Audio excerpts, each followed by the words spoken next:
came shooting out, one behind the other. As each boy landed, a new mark was scratched. They ganged around looking at the lines. There was a lot of loud talking, pointing, and arguing. Then all lines were erased and a new scorekeeper was picked out. The others crawled back into the pipe. I figured out how the game was played. After climbing to the top of the side, the boys turned around and sat down. One at a time they came flying down and out, feet first. The one that shot out the furthest was the winner. I thought how wonderful it would be if I could slide down just one time. One boy, spying me standing on the corner, came over.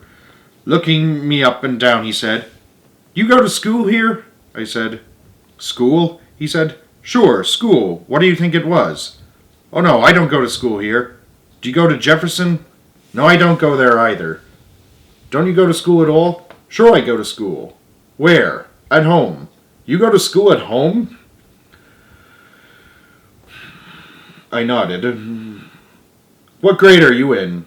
I said I wasn't in any grade.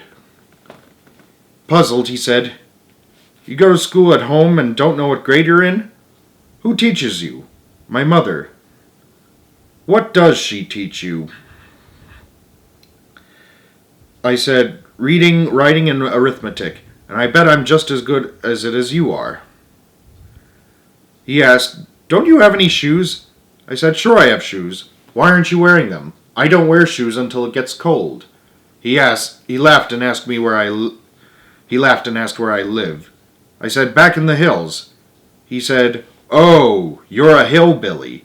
He ran back to the mob. I saw him pointing at me and talking to several boys. They started my way, yelling, "Hillbilly, hillbilly." Just before they reached me, a bell started ringing. Turning, they ran to the front of the building, lined up in two long lines, and, marching like little tin soldiers, disappeared inside the school. The playground was silent. I was all alone and felt lonely and sad. I heard a noise on my right.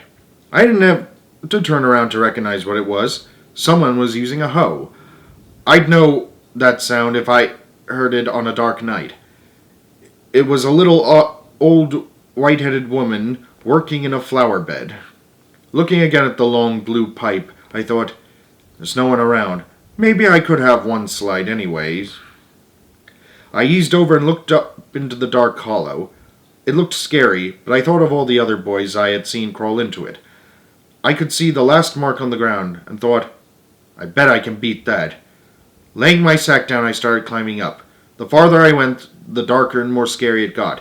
Just as I reached the top, my feet slipped. Down I sailed. All the way down I tried to grab onto something, but there was nothing to grab. I'm sure some great champions had slid out of that pipe, and no doubt more than one world record had been broken.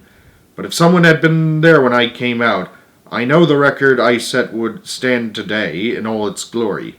I came down just like I went in, feet first and belly down. My legs were spread out like a bean shooter stalk, arms flailing in the air. I zoomed out and up.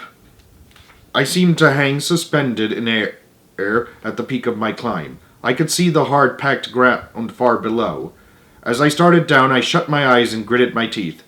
This didn't seem to help. With a splattering sound, I landed. I fell to the air, whoosh out between my teeth.